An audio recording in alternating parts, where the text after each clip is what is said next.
What's up, witches? Do you ever wake up in the morning and just know that you have the weight of the world on your chest already before your feet even hit the ground? You already know that the brain is just going and going and going, and it's already got every story played out in its mind, every decision already made. And yet you know that you need to shut her up too. We have a name for her. We like to call her the brain bitch. And we're going to talk all about how to shut her up today. Welcome back. I'm Stacey. And I'm Jamie. This is Peace Out Witches, where we do the actual work of coming home to yourself. No fluff, no bypassing, just real women doing real work. Which, speaking of real women doing real work, today's episode is one I think many of you have been waiting for without even knowing it. I hope you're ready to join Peace Out Witches for a conversation all about the brain bitch and how to shut her the fuck up. We can't wait to have this conversation today. It's all about the brain bitch. Who is she? Who is this brain bitch? Well, for some people, when they first hear the word brain bitch, they kind of giggle. Maybe they know exactly who you're talking about. For me, it's that part of me, the voice inside my head that tells me I have so much to do. I'm too tired to do it. How am I going to get it all done? This is my constant daily brain bitch. And then she's also that person inside of you that tells you that you're not good enough. You can't do it. Why you? She's the one that casts doubts. She's the one that can get really loud if you let her. For me, the brain bitch is the one that when I wake up, I've done my gratitude ritual, I've done my prayer, I'm ready for my day, and I settle in at my desk. She is the one that tells me, you have way too much to do and not enough time and not enough energy. So then I start to feel anxious. All of the thoughts that she's putting into my head that I have no time, I'm not enough. How am I going to get it all done? That is the brain bitch. The brain bitch can also be the one that tells you you're weird or you're not enough or you're not abundance and you're not able to do what you came here to do. She could be really loud, she could be really subtle, but she's the one that casts doubt on all of the things that you want to create and manifest in your life. And she's super exhausting. She is so exhausting. I had one woman in one of our circles who described this, and I'll never forget it. She said, it's like having a really anxious assistant who shows up to every meeting you didn't call and won't stop talking. And if Mm. you can relate to that, that's exactly in my mind how she shows up too. It's exactly how she shows up. But she's not malicious. She's just trying to protect you. It's our inner protective system. And everybody's brain bitch shows up differently depending on where they are in their life and how they perceive their reality. Yeah, I mean, she really is the woman who has nothing nice to say. Yeah. And I work with both men and women, and so men, we've come up with brain gremlins, so we've kind of liked that for men, but brain asshole just doesn't seem to do enough for what brain bitch really includes, because I think so much of it is encompassed by not only our daily to-do lists, but this ever impeding feeling of shame and guilt for everything that we do in motherhood or everything that we do as a mother, like, or as a woman. Nothing is ever good enough, fast enough. And then on top of not being good enough or fast enough, she's going to now shame and guilt us and remind us about this story and uses words like always, never. And she really comes up oftentimes when we're fighting or if we're really upset, like when we're fighting with somebody else. And then she also comes up obviously during certain parts of our cycle, because on a monthly basis, we're going to be processing through times where we are really more susceptible to our hormones. And that means that our brain bitch has the opportunity to take over more during that time because our body is dealing with all the things that are going on. And so our brain doesn't have as much power to be able to deal with, this little gremlin that's talking to us and telling us all these things. Especially if like we're sick or something like that, it's going to be much harder to shut down that negative part, that part that doesn't have anything nice to say. And I think that that's the really important part is she doesn't have anything nice to say. She's And not there empowering you and, giving you something good to do. she's old programming. She was necessary at one point in our life to keep us safe, but then she's evolved into a personality. And for some of us, we don't even know we're operating from her because we just think it's us. We just think this is it. I'm just a nervous person, or I'm always worrying, or I'm depressed, or whatever label you give yourself. And yes, there is clinical anxiety and depression. So that is a real thing. But she's the one that is, if you feel like you recognize this woman in part of you, this voice inside of you, and you are having a moment of like, oh wow, like this isn't really me. This is just a program that keeps running and running and running to keep you safe, to keep you from moving forward or trying new things or growing yourself basically, then there is help. There is a way to conquer her, to integrate her, and to allow her to have her voice when it's necessary, and to shut her up when she's not necessary. The problem isn't that she's there and that she exists and you are having to deal with her every day. The problem is that many of us have let her into the driver's seat of our life, driving your choices, your relationships, how you react to things, your self-worth, your ability to rest even. I know for me, when I take a rest, I even lay down for a 10-minute rest. I sometimes hear her say, nope, you got up, you got to get up. There's too much to do. You have no time to rest. And she can affect your ability to receive help, love, abundance, take up space. She has no business being the one that's in the driver's seat. She can be in the car because she is a part of you and she can be helpful, but she doesn't get the driver's seat role. She doesn't get to drive you and the direction of your life. And if you feel like she is driving your life, there are ways to stop her and to put her right in her place. So if this is something you recognize, we'll go over how we can put her in her place. But If this is there's a something that you need support with, yeah, peace might be a good option for you. absolutely. Did you want to say something more about that? No. Okay. I think also it's really important to talk a little bit about why, we call her the brain bitch. Like, why is she so loud for women in that aspect? And I think to understand that, we have to really think about how we work as a human species. And as a human species, back in ancient times, we needed to know if there was going to be something that was going to kill us. We needed to be hyper aware of the things around us and hyper aware of the sounds or the things that might be coming at us or not coming at us in order to survive. Also, because we are women, we often lived within the village and we were sitting around the fire. And so there was this extra piece of having to people please, having to understand what the elders maybe were thinking, and then the mom or the dad or cousins or having to serve in this way that is only expected of women. And then there's also this hypervigilance piece that can often come from trauma, which is just where, I'm going to, again, like people please, but hypervigilantly, not only in my life, but in every area of my life. And I'm just going to do it so much that I'm literally burning myself out and killing myself because my nervous system can no longer take the amount of stirring up that I'm doing on a constant basis. And this can feel really unnerving. I mean, and definitely if you're dealing with, emotional things, grief, anger, pain, suffering, trauma, and you're not also working with counseling or getting support in that way, it really is important.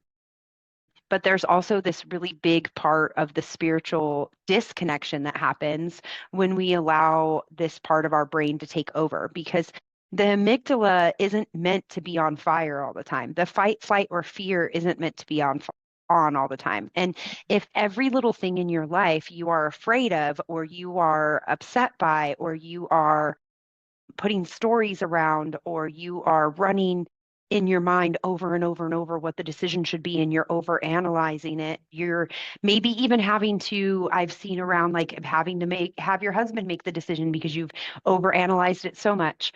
That usually means that there's a part of your brain that has been allowed to take over and she shouldn't have been allowed to. And so, she is not necessarily easy to quiet down, but she is easy to really start working within and being able to start communicating with her, start announcing that she's Mhm. there, observing, recognizing that she's there, and being able to work with her. It really helps you reconnect in. And so, part of at Peace Not Perfection Academy, why we designed the Sacred Ascension framework is so that women can begin to reconnect to their own sacred center and to their inner magic and really learn how to begin to let the brain bitch lose its grip. Yeah. And so over the years, as Stacey and I have been doing this work with women, we realize there's around 7 ways to have access to the brain bitch in a way that allows us to be in control without suppressing her. Because, like we mentioned, she does have a purpose, but she also has a place. And we need to Mhm. make sure that we've created something in our own lives and in our own mind that gives her her proper place, which means we need to fill whatever place she once took up. And that's what these fixes do. So they're not quick fixes, they are practices. Every time we adventure on learning how to come into our truth more and more, we have to unlearn something that wasn't our truth. It's usually not an overnight thing that happens. The overnight part is the aha moment when we recognize this is no longer my truth. And so that's the aha part with Brain Bitch. We recognize, okay, she is not my truth. She is not me. She's a part of me, but she is not me. And she's no longer going to drive this, temple. But then the progression to discovering our truth and discovering where we're headed or who we're becoming is a practice. And it takes time.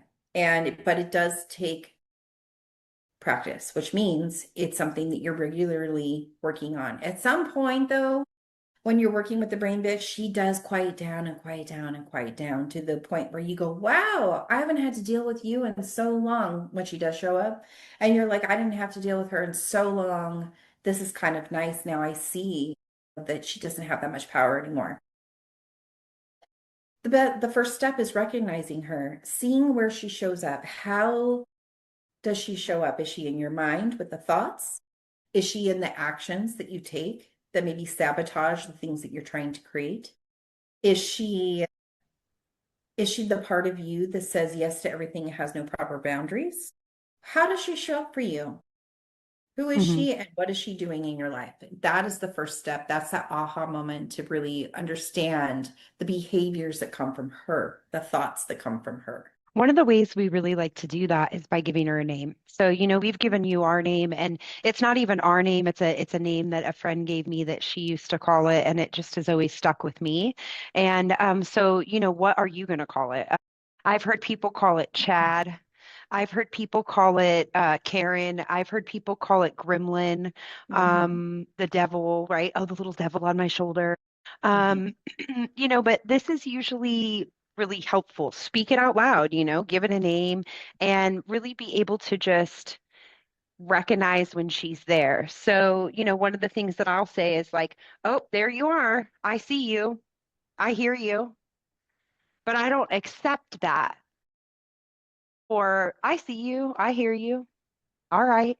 And then, I might put my hand on my heart and think, okay, do I really need to take on this fear or this story? Is this really mine?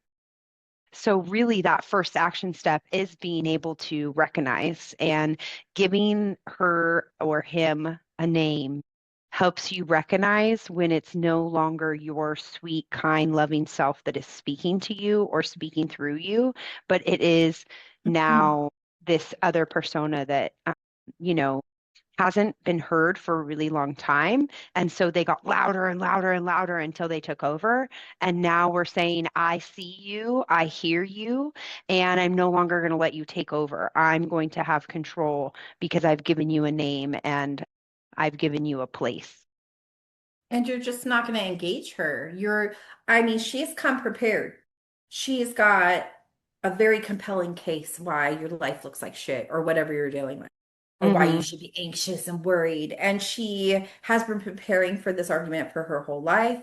She has PowerPoint slides. She has everything she needs to back up her argument. But your job, once you recognize her, is to say, not today, Diane, not today, Karen, not today, Brainbush, not today. And that is not you redirecting just yet. That is you addressing her and knowing that she's trying and you say no, setting the boundary because it's a mental game. We have to set the boundary. And so step two is pause and redirect. So tell me a little bit Mhm. about what that looks like, Jamie. So pausing and redirect is first saying not today, Felicia, not today, whatever. And then taking a deep breath, grounding, taking a moment in nature, finding a way to center yourself because the brain is not going to take over if you're in the present moment. Anytime we're in anxiety, we're processing something we are afraid is going to happen. It's sometimes when we're in rage mode or anger, a lot of that comes from our past, comes from our programming as a child.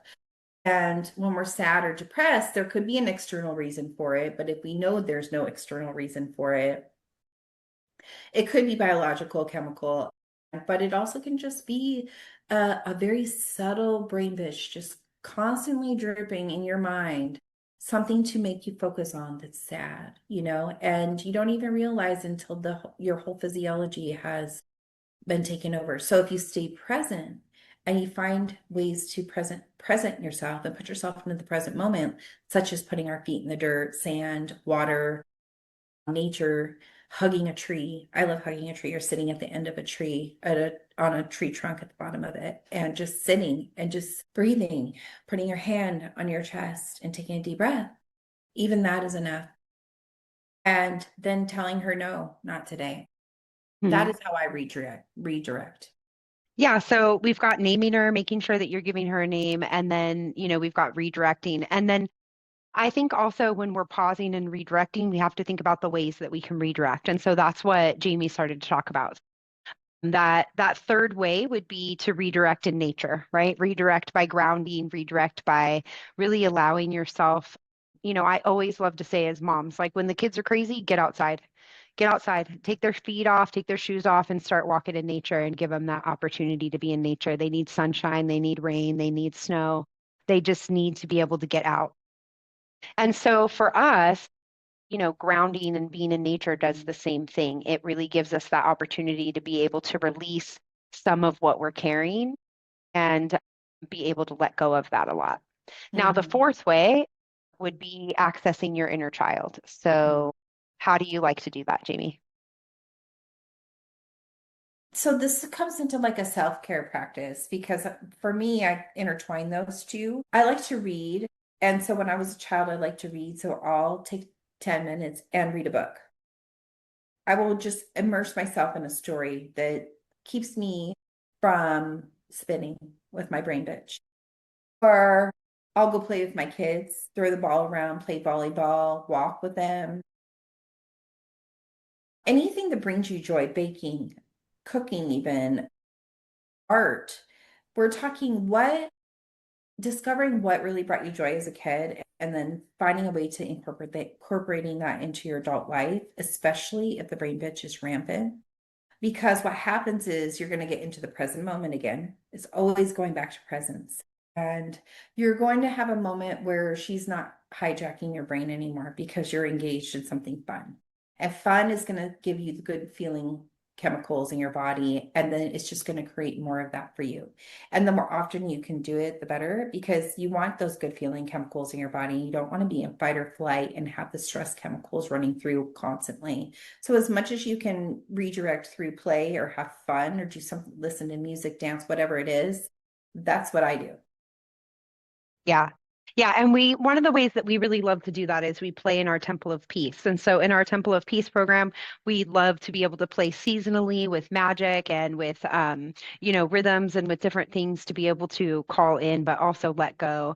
And I think working with your own personal rhythms and working with the moon and the sun and just the rhythms of the earth really helps a lot in calling in that inner maiden and that inner child who loves magic and believes in herself and hasn't been given all of these stories and words and things yet. That's the thing is the brain bitch isn't really your voice. It's the voice that everybody else gave you.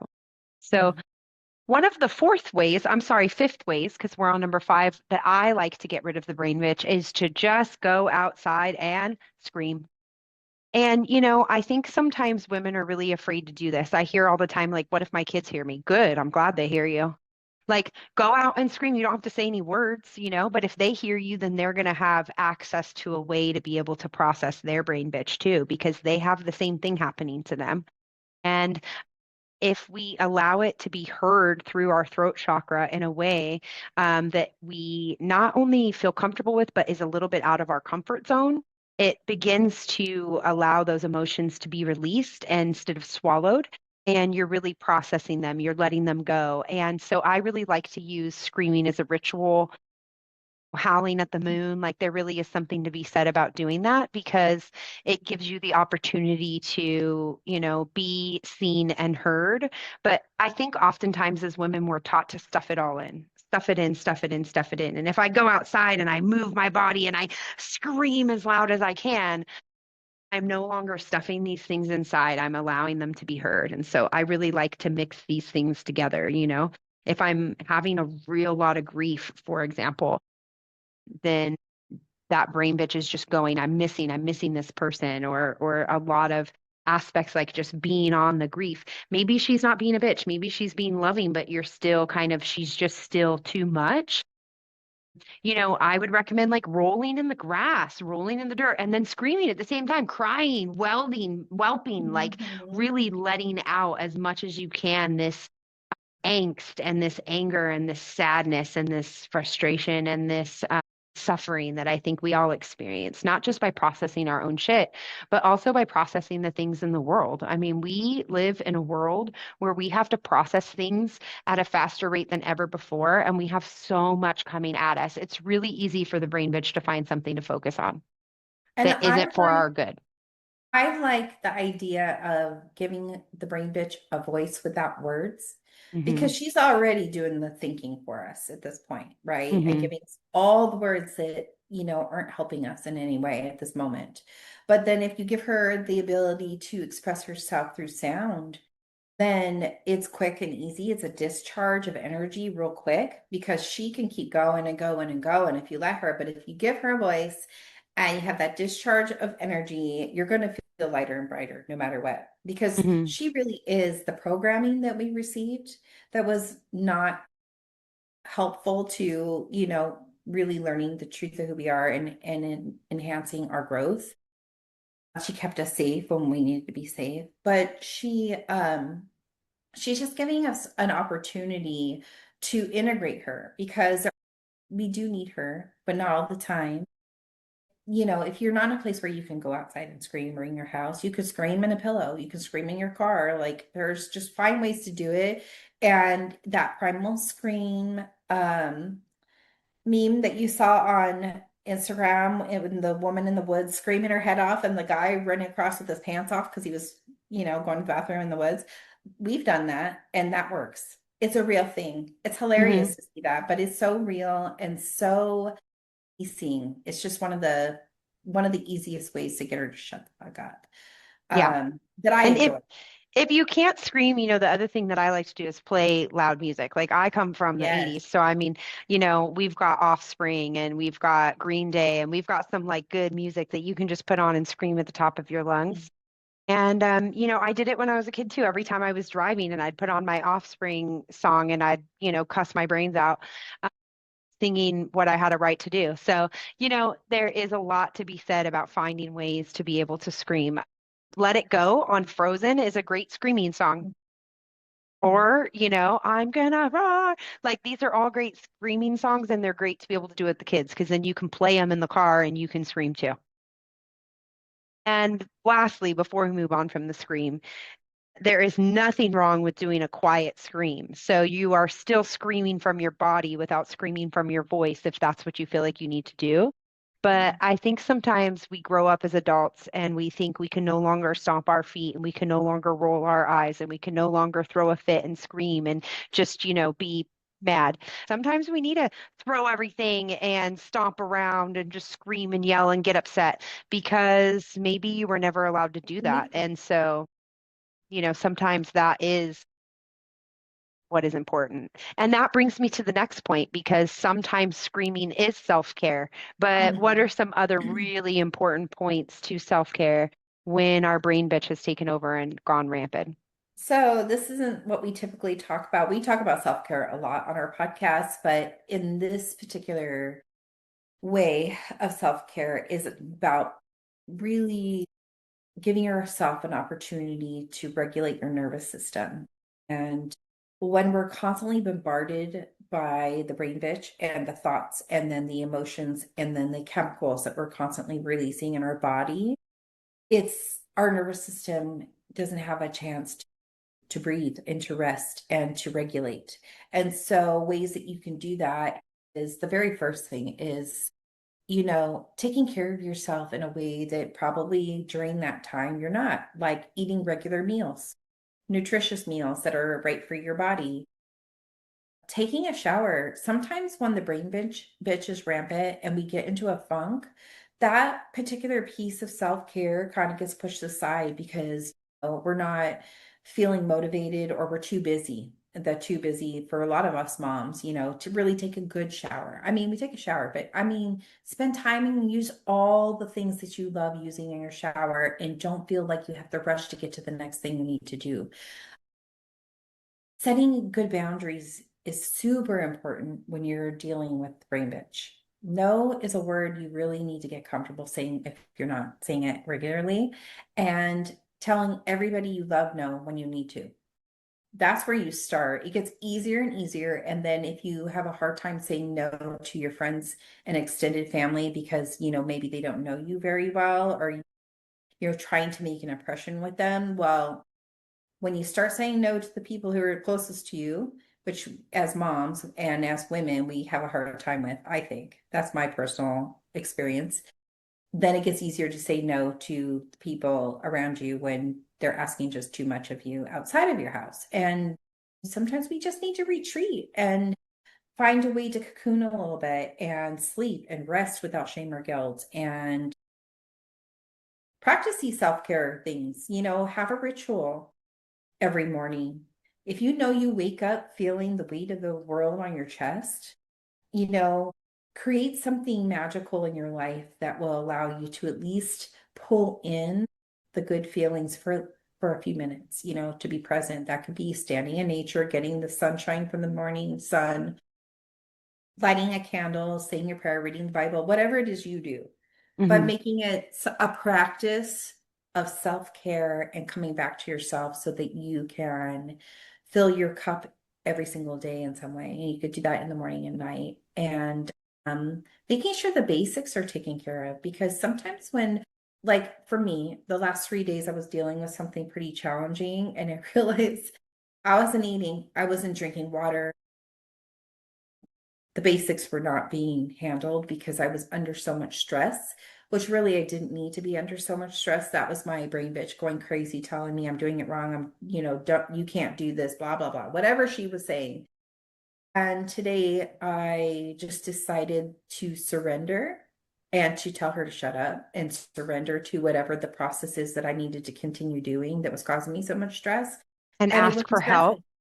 And I asked for help too. Oh, that's the other piece of self-care. Really, that is a huge piece of self-care. Ask for help. Knowing when it's time to ask for help. When you're in the thick of it and you're trying to solve your problems, you're not going to solve your problems. You're not going to. You can go ground. You could take a ritual shower. You could pray in the morning. You can lay down rest. Those are all the things that are going to help you. You could say no to the soccer practice and no to the baseball game and rest.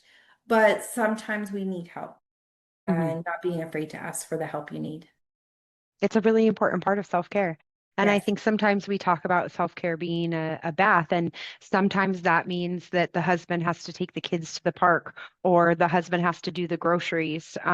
You can't leave the kids at home and get in the bath. That's not going to be self-care. It really is going Yeah. to have to be, where you're asking for help and you're rearranging. And one of the things that my husband and I like to do, especially when we had young babies, is we would give each other a half day in the house. And so it was only once a week, but I would take the kids for a half day to the park, and then he would take the kids, a different day for a half day somewhere else, maybe to the park even, because they were so little. Parks were great every day.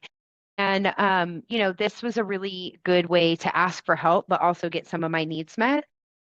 Because as a nursing mama or a mom who's just in the thick of it, it can be really hard to even have alone time or quietness without something touching you. And so I think we miss sometimes how important it was to have that village be able to support us in giving us just a little bit of time to be able to breathe and think for ourselves and even have our own mind. Because oftentimes, if our own mind hasn't had a long time to be able to think, it's easy for the brain bitch to take over. Yep. All right, and that brings us to our last one, which is still a biggie. Mhm. And that is what we call somatics. And so that is just a name that everybody calls it, somatics. But Jamie and I specifically work in breath work and movement. And it is one of the things that we also teach in our Path to Priestess program and our professional priestess program. And it really is what we, through all of the things that we do at Peace Not Perfection Academy.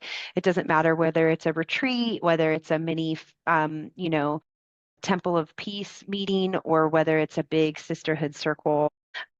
Breath work and movement is a big part of how we integrate energy and movement and being able to support humans and ourselves in that. And so, some really great ways to be able to do that are the simple things, right? Put on some music and dance. Like that's Mhm. the simplest. And the second simplest would be shaking, just being able to stand there and literally shake your body all over. You know, Walking's great. If you're not able to walk because maybe you are, in a wheelchair or something like that, or you can't fully walk, you can't like take long walks and things like that, that's where vibrating plates can be really good. Shaking plates to be able to just get you to start moving again and allowing. Obviously, massage and things like that are really good for that somatic movement piece of the body and the fascia. But what we're really trying to do when we're doing movement and breath work is we are trying to get ourselves out of our brain, back into our body, and then we are working with our body to be able to release and let go of all of those things that we're holding on to. And so when we use breath work and movement in a way that fully embodies, it really does allow for quick healing and quick resolution because we're not suffering as long. And simple breath work and simple movement, like putting on a song and singing really loudly and dancing and jumping up and down and shaking really does go a long way. And I think what people think sometimes is that they needed to do, I need to do 30 minutes of movement. Nah, you really only need like 3 to 5 minutes. We're Mhm. not talking about the physical part of working out here. We're talking about being able to process your emotions, get back in your brain, and know when it's you talking and when it's the brain bitch talking.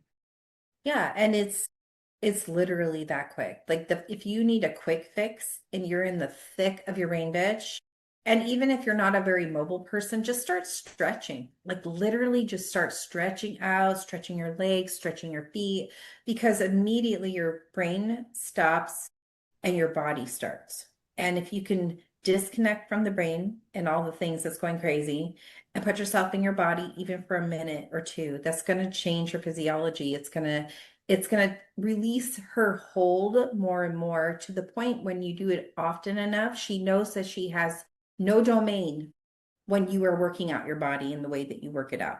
She has Hmm. no domain. So she's going to kind of get quieter and quieter and quieter.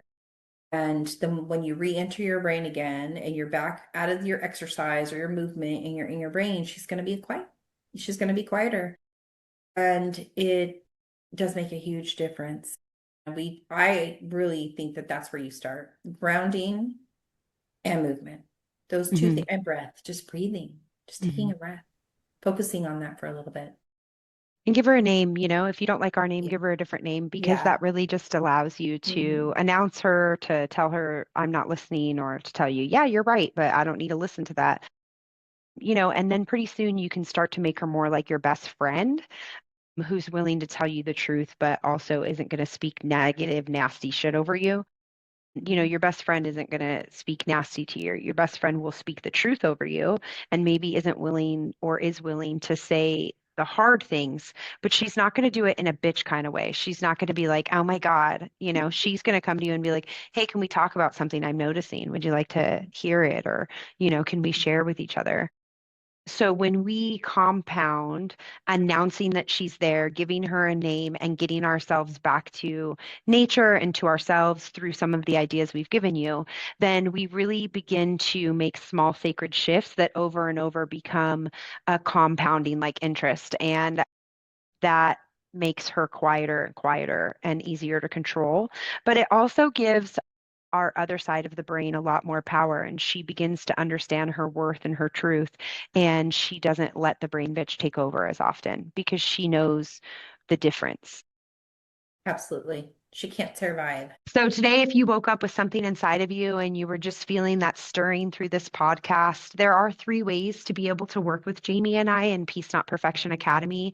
We always have a quiz and survey and all of our links in the podcast. So if you're feeling like you want more support, like you know that you're doing some of these things for your brain bitch, but she's still not getting quieter, then click the link below and set up a one-on-one. And if you know that you have a girlfriend or a friend who's in need and oh, yeah, my best friend might need this, my sister might need this, maybe the woman on the phone who you haven't texted back in 3 weeks, she needs this. So leave us a review, share with your friends, and please tell us below if you would like us to talk more about this topic or if there's anything else that you would like us to talk about. So we also, peace out, witches.